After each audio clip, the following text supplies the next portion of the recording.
Voilà, on va pouvoir démarrer. En train d'enregistrer.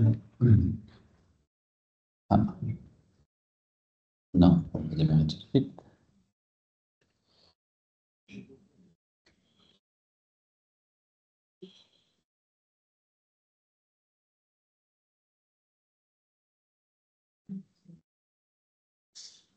Voilà.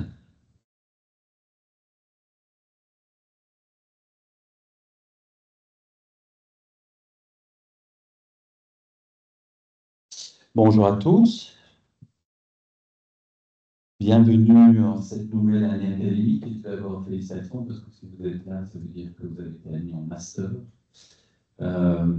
avec au maximum encore 15 crédits en bachelier. On va dire que vous êtes en master 2 à 3. Ici, l'idée est de vous faire un petit accueil pour vous donner un aperçu du master et surtout des moments clés de l'année par rapport à ce nouveau cycle et vous délivrer quelques informations par rapport donc à ce cycle d'études. Alors, là, on va appuyer là. Voilà.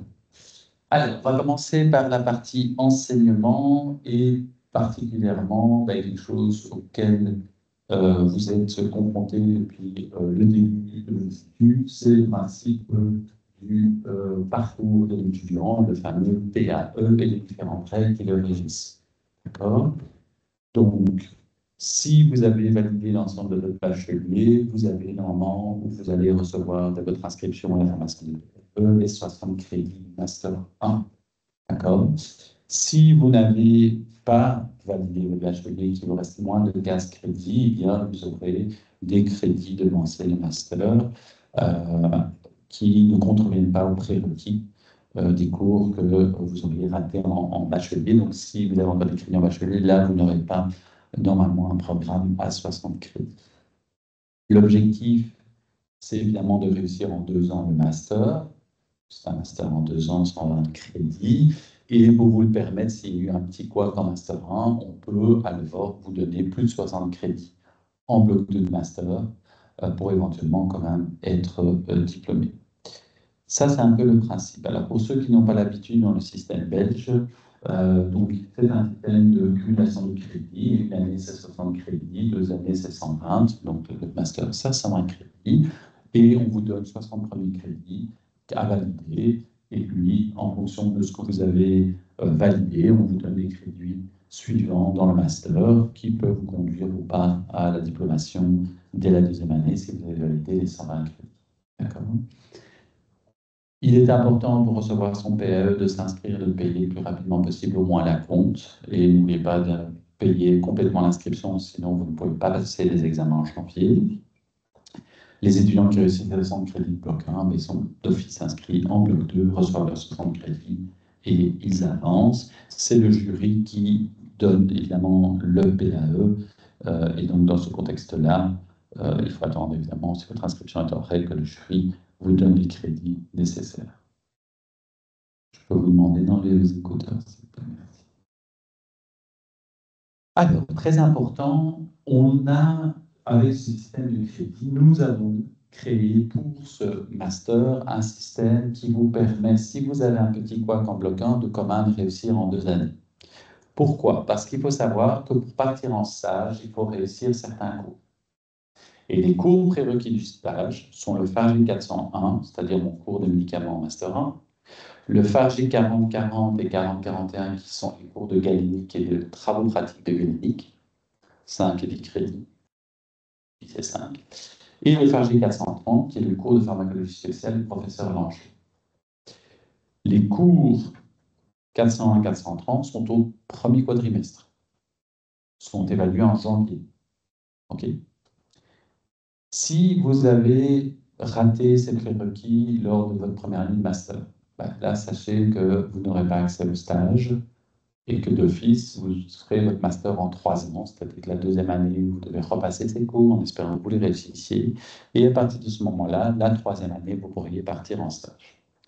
Si, par malheur, il y a un petit accident, d'accord, vous ratez en janvier, par exemple, mon cours, vous le ratez en août, vous avez la possibilité de le passer la deuxième année en janvier, puisque c'est un examen qui est prévu en janvier.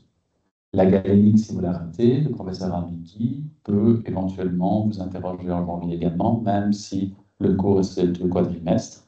Et donc, si vous avez, par exemple, un cours qui vous reste du Master 1 qui est un prérequis du stage, si vous le réussissez en janvier de la deuxième année, que vous avez réussi tous les prérequis du stage, que vous êtes dans les conditions pour partir en stage, vous pouvez partir en stage le deuxième semestre de la deuxième année et quand même être diplômé au bout des 2 années.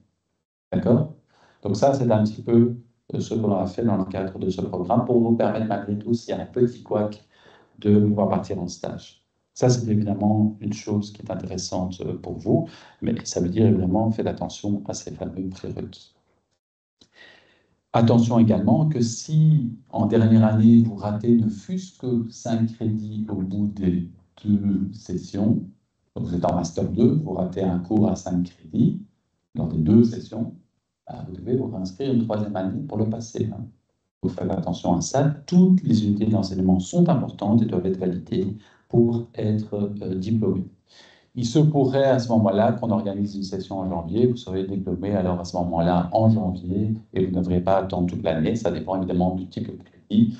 Si vous êtes collé au stage, là vous allez devoir faire tout un stage et donc là il est probable que vous seriez diplômé au moins 2 jours. Attention, très important aussi, c'est que pour avoir accès au stage légal en pharmacie, il faut avoir validé son bachelier. Tant que vous n'avez pas validé votre bachelier, vous ne partez pas en stage. Donc, il y a quelques étudiants qui auraient encore des crédits bachelier, qui ont des crédits devancés en master, s'ils n'arrivent pas à valider leur crédit qui reste en bachelier, l'accès au stage, pas possible. D'accord. Certains étudiants qui viennent de l'étranger ont ce qu'on appelle un programme complémentaire. Donc, en plus du master, ils ont le cours de bachelier de Fargy 305 à valider. C'est également un cours à valider dans le cadre des stages. Donc, ne le gardez pas dans votre programme trop longtemps. Il faut le valider le plus vite possible, sinon vous ne pourrez pas partir en stage. Alors, c'est assez complexe. Bon, vous commencez à avoir l'habitude avec le PRE. Ce qui est encore plus complexe, et là où vous êtes un peu perdu, et je dois vous dire moi aussi, c'est la finançabilité. Ça vous a entendu parler. Le décret le plus, l'avant-dernier décret, qui était le décret Glatini, avait essayé de clarifier un petit peu les choses par rapport au précédent décret en étant assez simple en ce qui concerne le master. En gros, le master devait le réussir en 4 ans. Ça, c'était la règle globale. Il fallait que vous aviez 4 ans pour réussir votre master. D'accord? Mais il fallait au moins valider certains crédits de la première année. Donc ça, c'était une règle assez simple. Entre-temps, un décret temporaire a été appliqué pour essayer de répondre aux étudiants qui étaient dans l'ancien décret, qui tombaient sous le coup du nouveau décret avec des règles plus strictes, permettre de se réorienter, permettre de ne pas perdre la finançabilité. Ce décret temporaire, qui sera probablement remis en cause par le nouveau gouvernement, fait qu'on est dans un flou artistique le plus complet.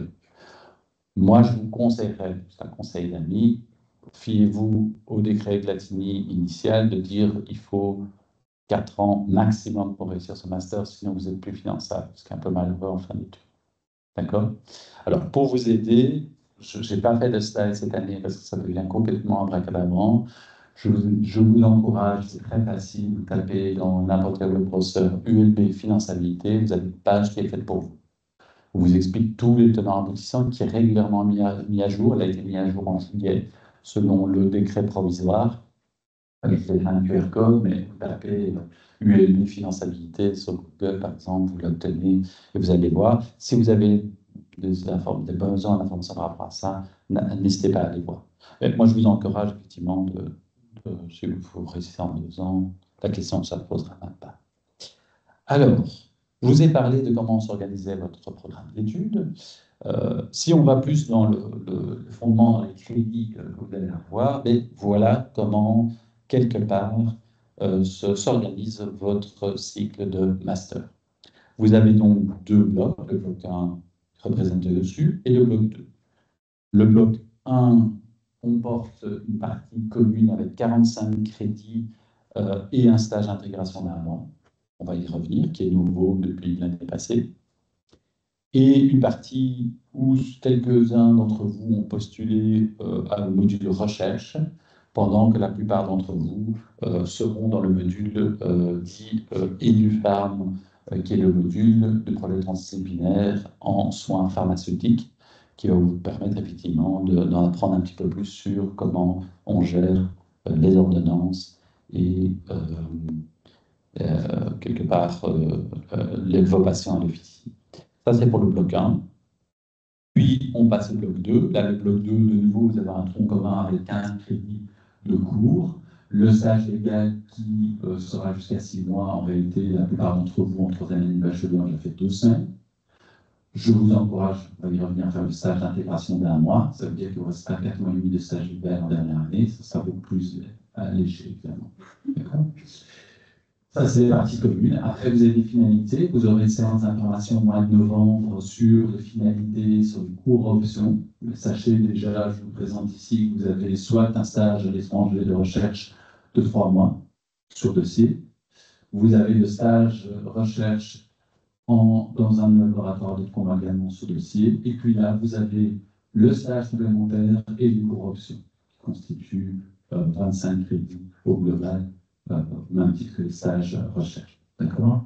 Ça, c'est un peu les différentes options qu'on vous présentera. Et là, vous aurez une séance d'information au mois de novembre, que vous avez déjà eu, je pense, dans le cadre du bachelier, mais ici, revenez comme ça, vous voyez exactement les différents choix d'options seront présentés et on vous expliquera toutes les démarches à faire.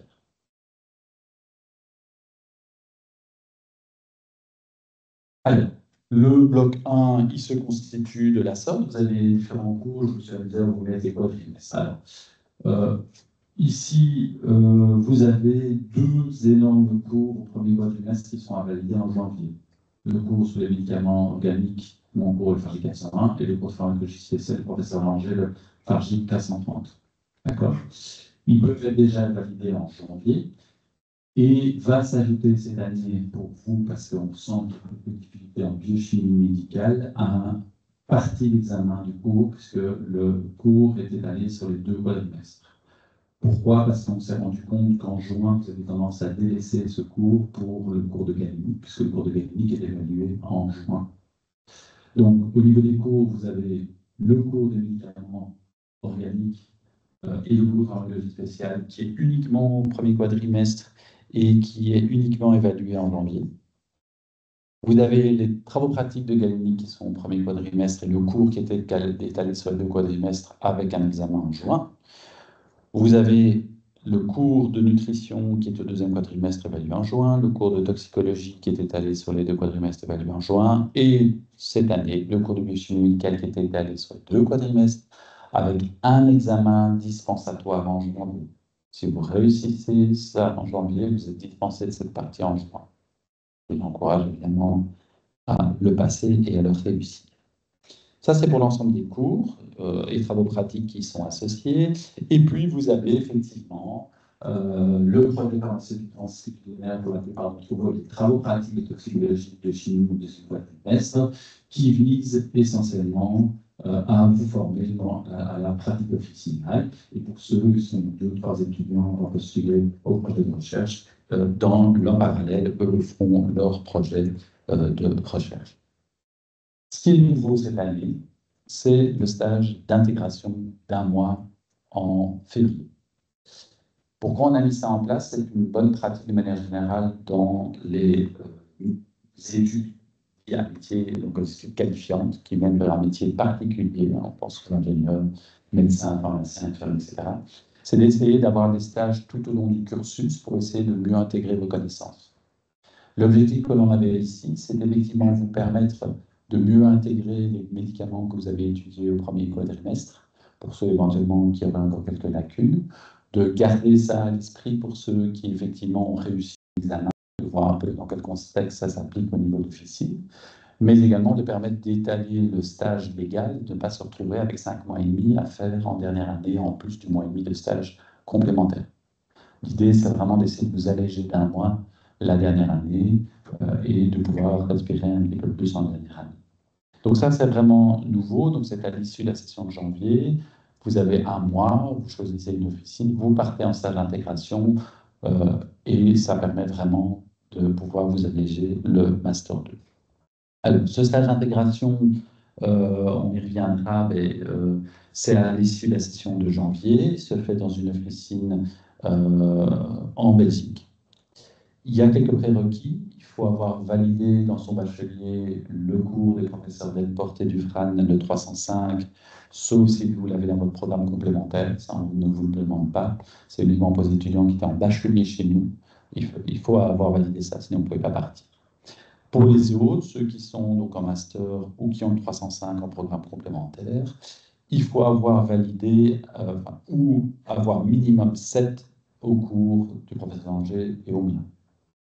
On a un peu allégé, avant, si vous ne pouviez avoir qu'un seul 7, maintenant on autorise 2 7. Ça veut dire qu'en gros, le professeur Angers et moi-même allons décider si vous êtes apte de partir en stage.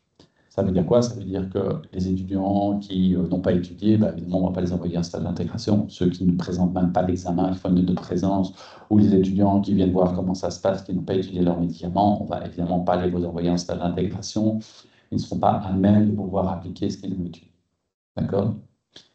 Faites attention que, du coup, comme le cours du professeur Langer et moi-même sont un prérequis pour le stage d'intégration, ça va induire qu'on va essayer un petit peu de vous faire travailler sur nos cours tout au long du quadrimestre.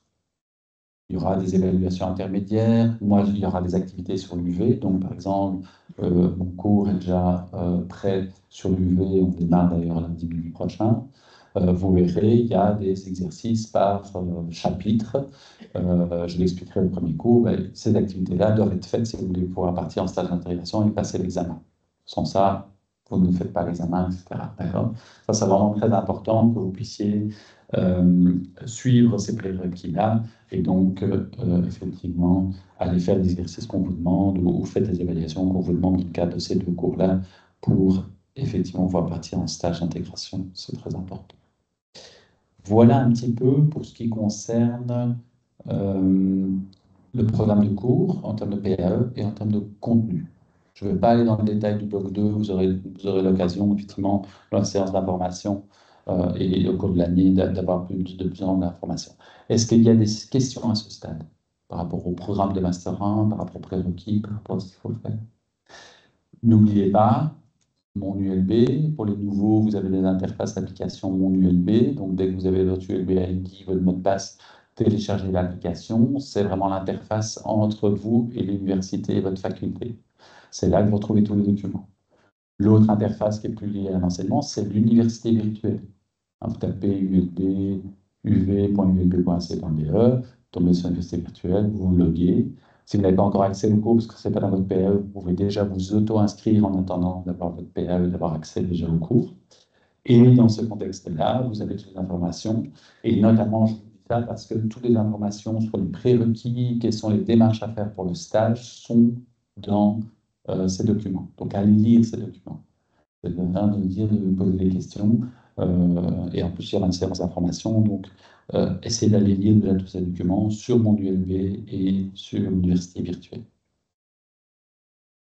On va rentrer un petit peu dans le détail au niveau pédagogique. Alors, l'approche pédagogique que nous avons, c'est que nous avons créé ça dans le cadre du décret, où il nous semblait important que, contrairement à ce qui se faisait avant, vous aviez un cours théorique, des travaux pratiques niveau cours théorique, et puis on passe aux enseignements suivants. Il nous paraissait important d'essayer d'intégrer toutes ces connaissances dans un contexte pharmaceutique. Et dès lors, on a créé un apprentissage par projet qui s'appelle EduPharm, qui a pour objectif de vous obliger de travailler en groupe sur une problématique et d'utiliser les connaissances qu'on vous inculque tout au long du Master 1 pour résoudre les problématiques, qui est typiquement le cas d'un patient fictif.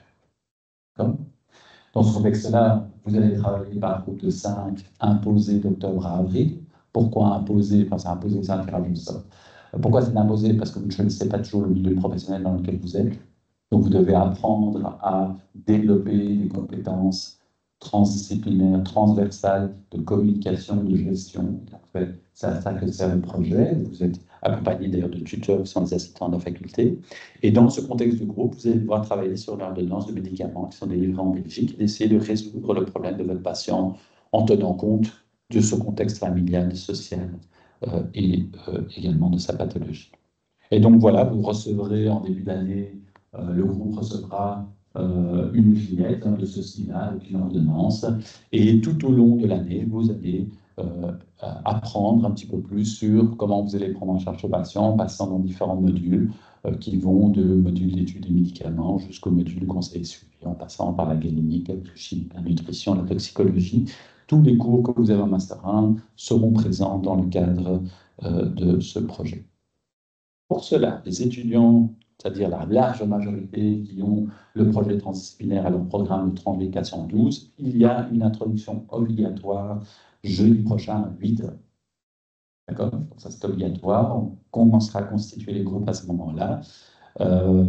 Et vous aurez également une formation à Zopero qui va vous servir pour votre mémoire par la suite et qui vous permettra également de pouvoir bien faire votre bibliographie puisque vous êtes dans une option scientifique, vous devez baser sur des faits et donc à ce moment-là, la résolution de cas de votre patient doit se baser aussi sur les connaissances et les faits, sur les faits scientifiques et donc il faut bien répertorier les références que vous allez utiliser dans le contexte de la résolution de votre cas. Donc ça, c'est le premier rendez-vous important jeudi prochain dans le cadre du projet EduFa. Dans ce contexte-là et dans le contexte du Master 2, on utilise un outil qui est l'officine pédagogique. L'officine pédagogique, c'est simplement un outil pédagogique pour remettre dans le contexte de la délivrance de médicaments, un contexte qui ressemble au contexte professionnel et dans lequel on va un petit peu discuter la manière dont vous abordez votre patient par rapport à la délivrance de médicaments et au conseil des suivis que vous pourriez à ce moment-là proposer. On essaye de faire ça en petits groupes avec des jeux de rôle pour essayer un petit peu de vous former quelque part. L'idée, c'est un petit peu de faire tomber l'appréhension d'être au comptoir, puisque dans le stage d'intégration, vous allez commencer à aller au comptoir de livrer des médicaments. Ben, c'est un peu ce contexte-là, d'essayer un peu de faire tomber le stress lié au fait que on est dans un comptoir, on est face à un patient, on doit résoudre ses problèmes. Et donc, vous allez tous passer au moins une fois l'officine pédagogique avant le mois de janvier, avant le stage d'intégration. Et dans le contexte du projet, au second quadrimestre, vous parlez également à l'officine pédagogique, et puis ça continuera pendant le Master 2. L'important, c'est que, évidemment, cette formation à l'officine, elle ne vous donne pas des points, c'est une évaluation formative, c'est vraiment pour vous accompagner, pour essayer que vous puissiez un petit peu appréhender la façon de délivrer les médicaments. Et donc, c'est généralement des choses que vous aimez beaucoup, parce que voilà, c'est vraiment, on est dans la pratique professionnelle, et donc on estime que ça ne nécessite pas de vous donner des points pour ça, ça nécessite simplement que vous soyez là, que vous soyez actif, et que vous soyez actif de vos apprentissages. On a également pas mal de séminaires. On a la salle informatique pour les nouveaux. On a une salle informatique qui est niveau 4. Je me présenterai par la suite, normalement. On a pas mal de séminaires en deuxième année, notamment avec des évaluations professionnelles. Il y a pas mal de choses qui se font. Il y a également la possibilité de passer son brevet. On vous forme également à la vaccination. Donc, à l'issue de votre deuxième master, vous avez votre brevet de secouriste et vous aurez la possibilité de vacciner. C'est une possibilité maintenant en Belgique depuis la pandémie Covid. C'est déjà le cas en France et au Canada, mais c'est possible en Belgique également. Et puis vous avez beaucoup de stages possibles aussi, hein, donc on accède beaucoup l'approche sur la pratique. Il faut bien vous rendre compte que sur l'ensemble de votre master, finalement, vous allez passer beaucoup de temps en pratique. Hein, vous avez globalement 7 mois de stage la plupart d'entre vous, puisque vous avez 6 mois de stage légaux, 1 mois et demi de stage complémentaire, mais vous avez déjà fait 2 semaines en 3e année de bachelier. Donc, globalement, vous avez déjà 7 mois de stage sur les 2 années, plus les travaux pratiques, plus les séminaires d'apprentissage ici. Donc, finalement, vous ne vous rendez pas toujours compte, il y a beaucoup de pratiques et il y a assez peu de théorie. D'abord, la théorie qu'on vous donne, elle est assez conséquente. Hein, c'est quasi tous les médicaments, hein, c'est toute la gamme chimique. Donc, on a conscience, c'est assez conséquent, c'est pour ça qu'il faut s'y mettre dès maintenant. Donc, on essaie évidemment que vous soyez actif, proactif, et que ça vous permette évidemment de mieux intégrer les connaissances qu'on va vous inculquer et d'assurer votre réussite. On va ajouter à cela encore des séminaires interprofessionnels. Donc, il faut savoir que le pharmacien est un acteur de santé et que dans le contexte de son métier, il interagit avec d'autres professionnels de la santé. Et il nous semblait important, il faut savoir que quand moi je faisais mes études, je ne voyais jamais pendant mes études un médecin, ni un kiné, ni une infirmière ou un infirmier, parce que C'était pas prévu comme ça dans le programme. Et puis, on arrivait en stage, et là, tout d'un coup, il fallait commencer à discuter avec des professionnels de la santé. Depuis une dizaine d'années, on a changé ça. On s'est rendu compte que c'était important que vous voyez des gens d'autres facultés de la santé. Et on va organiser ça de deux manières. Il y a d'une part les séminaires duo que vous aurez dans le cadre du projet du Pharm avec des médecins, où là, vous allez rencontrer les médecins pour vous, et vous allez discuter avec eux pour résoudre votre cas clinique. C'est-à-dire que les médecins vont recevoir le même cas clinique que vous, et vous allez essayer ensemble de résoudre ce cas clinique avec eux.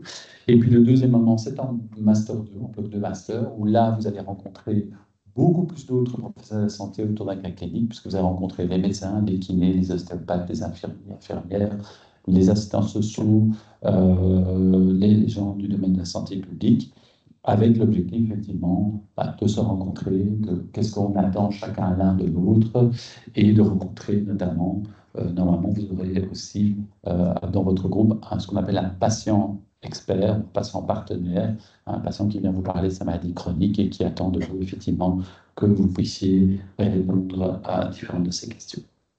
Voyez un petit peu pour l'approche pédagogique.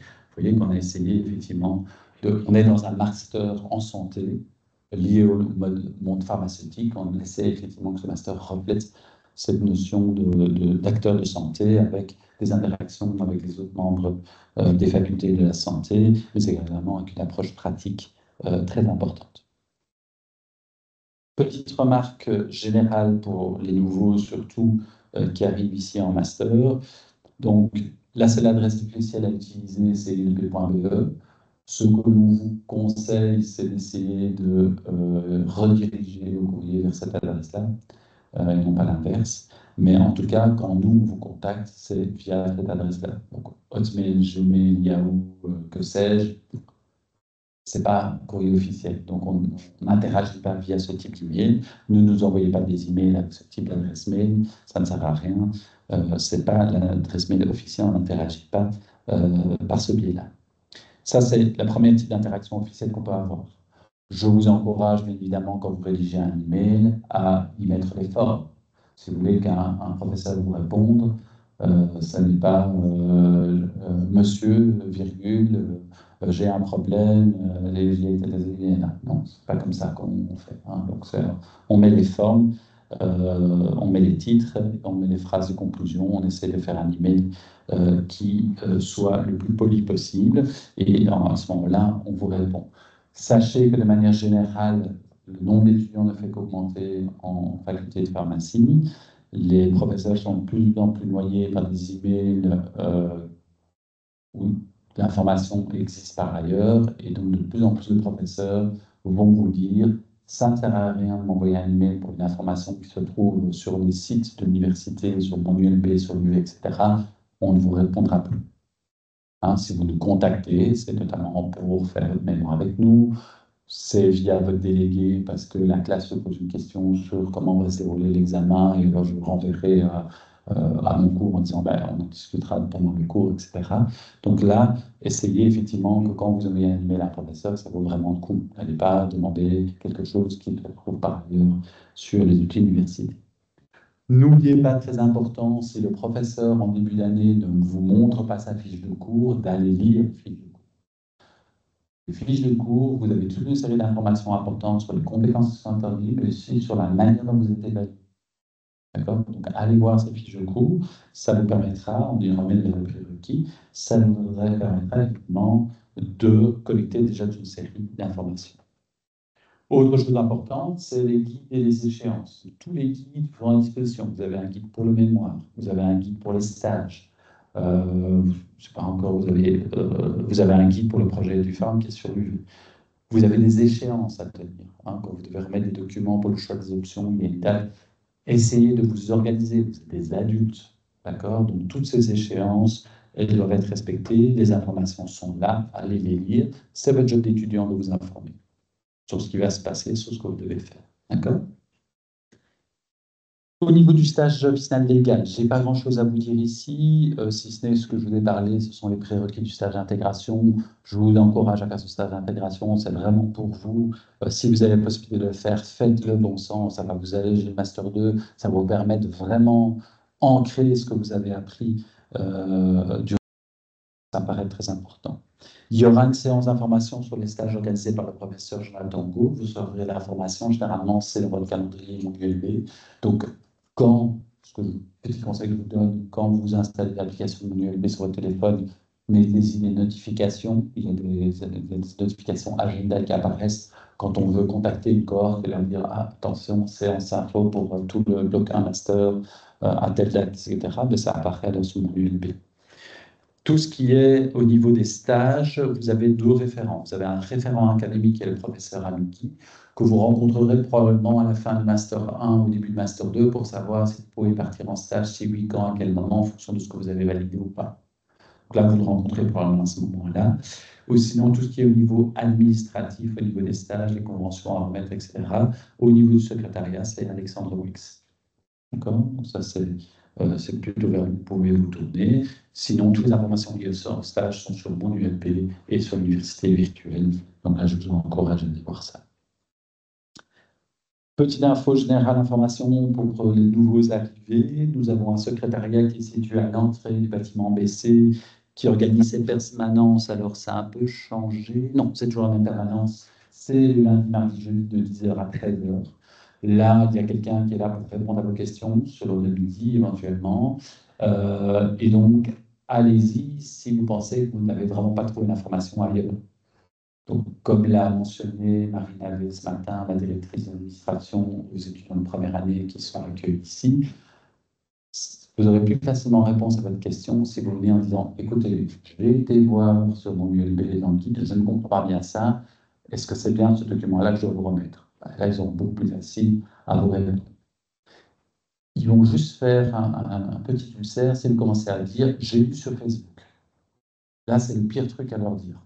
Facebook n'est pas un média officiel pour nous. C'est généralement un groupe que vous avez constitué entre vous. Il y a des choses qui sont dites mais qui ne sont pas forcément vraies.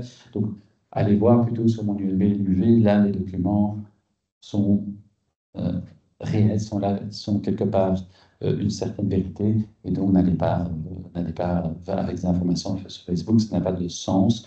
Et donc, à ce moment-là, s'il vous reste des questions, allez au secrétariat. Et alors, on pourra probablement répondre à vos questions. Sinon, chaque membre du secrétariat a un petit peu sa spécialité. Vous avez Maureen qui s'occupe essentiellement des choix de cours options et des horaires de l'année. Frédéric Charles s'occupe des horaires d'examen. Nous allons probablement expérimenter cette année quelque chose d'intéressant qui va peut-être vous et nous faciliter la vie. C'est qu'on va probablement procéder à l'auto-inscription aux examens. Comment ça va fonctionner? On va vous donner les créneaux des jours d'examen par cours pour les examens oraux. Les examens écrits, là, évidemment, vous n'avez pas le choix. Vous ne choisissez pas quand vous passez votre examen écrit, soyons clairs. C'est simplement que, par exemple, pour un examen oral en janvier, on va vous donner, par exemple, 10 jours et vous inscrivez aux jours qui vous agréent le mieux. D'accord? Si vous voulez pas comment terminer plus tôt, bah, vous inscrivez le premier jour, etc. Il y aura un nombre de slots limité. Et donc, à ce moment-là, on organise comme ça. Vous avez la possibilité d'échanger de jours éventuellement avec d'autres étudiants jusqu'à une certaine date. C'est Frédéric Charles qui s'occupera de ça au niveau des horaires d'examen. Frédéric Charles est également pour les nouveaux étudiants ou les étudiants qui, malheureusement, devrait obtenir un statut d'étudiant en besoins spécifiques. C'est Frédéric Charles qui est le responsable administratif des étudiants en besoins spécifiques. Alors, petite parenthèse pour ceux qui ne savent pas ce que c'est les étudiants en besoins spécifiques. L'université a mis en place une obligation pour les universités, un centre et toute une série d'aménagements pour les étudiants en besoins spécifiques, qui peuvent être des étudiants sportifs de haut niveau, entrepreneurs, jusqu'à jeunes parents pour les femmes enceintes, ou avec toute une série de 10, 10 calculi, 10 orthographies, 10 sexy, qui nécessitent d'avoir des aménagements. Ce n'est pas nous qui décidons si vous avez droit à ces aménagements ou pas, c'est la cellule EPS. Normalement, quand vous êtes inscrit, vous avez la possibilité de dire, voilà, je suis un étudiant en besoin spécifique, j'ai besoin d'un aménagement, j'ai une maladie, j'ai un statut particulier, et à ce moment-là, on vous donne un rendez-vous. il y a une évaluation qui se fait sur base de votre dossier éventuellement médical, sur d'autres informations. Et alors, à ce moment-là, ce dossier nous est transmis avec des aménagements possibles. Et moi, en tant que référent académique, je communique au jury si les aménagements proposés sont raisonnables ou pas, sont acceptés ou pas. C'est typiquement, surtout pour les étudiants à besoins spécifiques qui ont des dysorthographies, dyscalculie, etc., des troubles de l'attention, la possibilité de faire un examen dans un local à part, local, par exemple, ce genre de choses qu'on peut proposer. Donc, si vous avez besoin de ça, n'hésitez pas à faire la demande. Ça prend un petit peu de temps si c'est une nouvelle demande. Cette demande peut se faire à n'importe quel moment au cours de l'année. Il peut vous arriver, je ne vous le souhaite pas, mais qu'effectivement, un problème de santé qui se déclare au cours de l'année et que vous pensez que vous en avez besoin, ça peut se faire à n'importe quel moment au cours de l'année. Ça peut être discuté. N'hésitez pas à en discuter avec Frédéric Charles si vous pensez que ça serait bien pour vous, mais vous ne savez pas trop. Ben, lui peut... De toute façon, vous le faites pas mal, hein, vous demandez à ces EBS, ils diront bah non, ça, dans votre cas, c'est pas nécessaire, ou si dans votre cas, c'est nécessaire. Alexandre Wex, on a déjà discuté un petit peu, c'est le responsable pour les stages. Marie Navet, normalement, vous ne devrez pas interagir avec elle, c'est la directrice de l'administration. C'est vraiment, si vous posez une colle à un membre du secrétariat et quand c'est pas répondre, voilà. S'il y a un problème avec les jurys pour les PAE administratifs ou quoi, elle va un peu débloquer les choses. Ou un problème de discipline, ce que je vous on n'aura pas. Parce que ça veut dire qu'on a un problème effectivement avec votre comportement. Bon, ça c'est assez rare et ça n'arrivera pas. La salle informatique et notre informaticien facultaire, nous avons une salle informatique pour ceux qui auraient des besoins à ce niveau-là. Ça me fait penser d'ailleurs que si vous avez un ordinateur portable, amenez-le pour la séance introductive et du farm, puisqu'on va faire une petite formation Zotero. Voilà, comme ça, vous pourrez déjà installer tous les modules sur votre ordinateur. Donc, pensez à l'apporter le jeudi prochain à 8h. Sinon, en dehors des cours, si vous avez besoin d'outils informatiques, vous avez la salle informatique dans laquelle on a fait certains webinaires en atelier. On en parlera plus normalement. Sinon, encore un petit peu en master, encore à option. Mais la salle informatique est à votre disposition et elle est gérée par notre informaticien facultaire David Dubois, qui est situé au 5e niveau. Vous dire encore que nous avons une conseillère pédagogique qui remplace Anaëlle Van Dendal pour ceux qui l'ont connue. Anaëlle Van Dendal, qui est l'ancienne conseillère pédagogique qui est en congé parental. Elle est remplacée par Evie Belzac de CAP. Je n'ai pas d'informations sur les heures de permanence au sein de la faculté, parce qu'elle a un mi-temps à la faculté et mi-temps au niveau central, mais pas de souci, elle a une adresse mail. Vous mettez les formes comme pour n'importe qui au sein de la faculté, et si vous avez une question ou un besoin d'aide, n'hésitez pas. Elle peut notamment, c'est pas elle qui va s'occuper des aspects méthodologiques, mais si vous sentez que vous avez des problèmes dans la manière d'aborder vos études, étudier, etc., elle peut vous réorienter vers notamment le bureau d'appui pédagogique de la faculté, vers des gens qui peuvent vous aider au niveau méthodologique. C'est elle également qui va s'occuper, dans le cadre du projet du FARM, s'il y a des petits problèmes d'organisation, elle peut éventuellement aider pour essayer de vous organiser. Mais donc, n'hésitez pas à lui envoyer un email lorsque vous avez ce genre de questions. Nous avons un site web qui est un site web grand public. Donc ça, c'est plutôt quelques informations pour l'extérieur. Donc normalement, ce n'est pas le site vers lequel vous allez aller le plus. N'oubliez pas que vous, c'est plutôt le portail Mon ULB ou l'application Mon ULB, où vous avez tous les documents qui sont à disposition. Vous avez votre programme d'études lorsqu'il arrive. Vous avez vos points qui sont encodés. Vous avez vraiment accès à tout.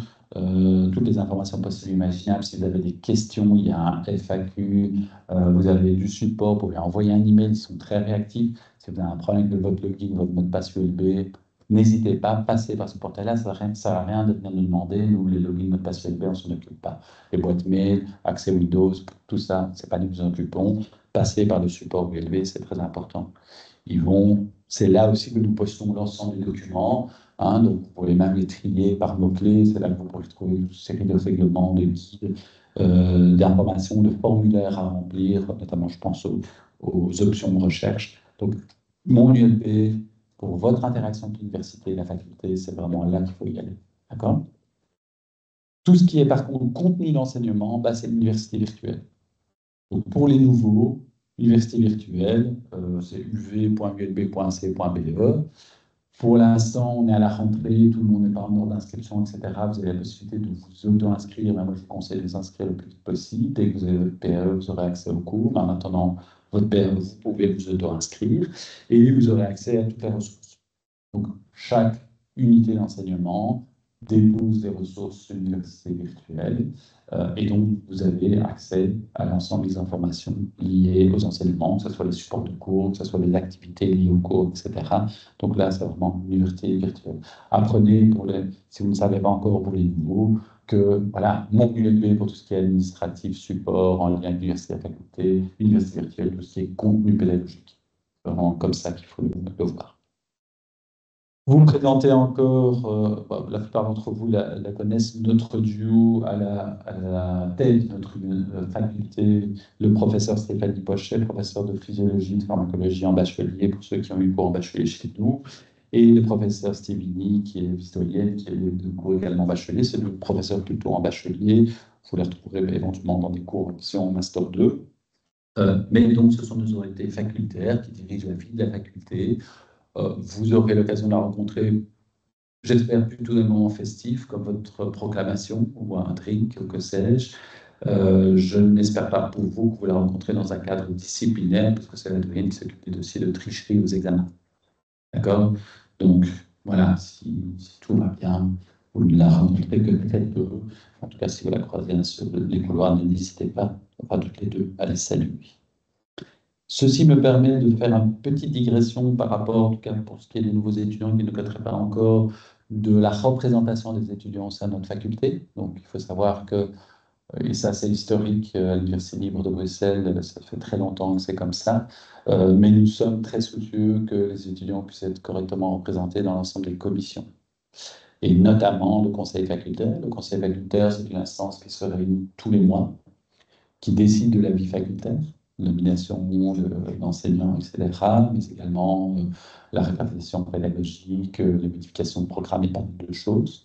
Ce conseil facultaire accueille en son sein 4 étudiants, 4 suppléants effectifs, et généralement il y a des élections chaque année en novembre-décembre, où on vous appelle aux candidatures pour vous présenter, et sur cette base-là, vous êtes élu ou non au conseil facultaire.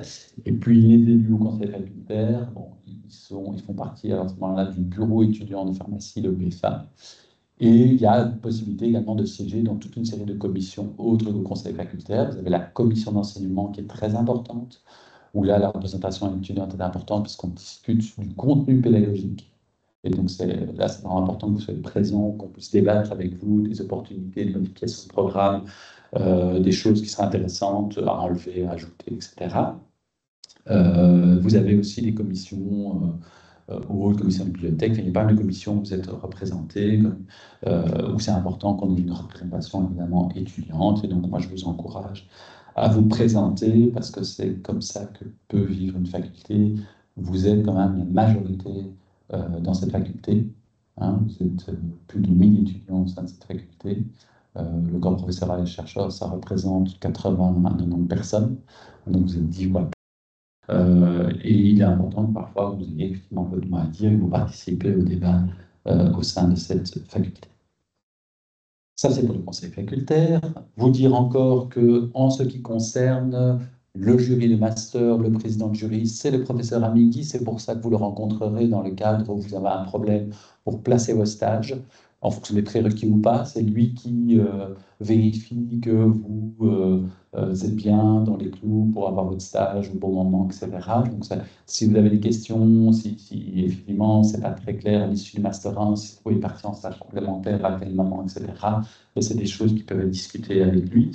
C'est lui qui est évidemment responsable de la délibération des masters. Donc c'est vers lui notamment que vous pouvez vous tourner si vous avez un problème, soit administratif ou en lien avec la réussite de vos études, que vous voulez faire part de quelque chose qui pourrait influer sur la décision au sein de la délibération.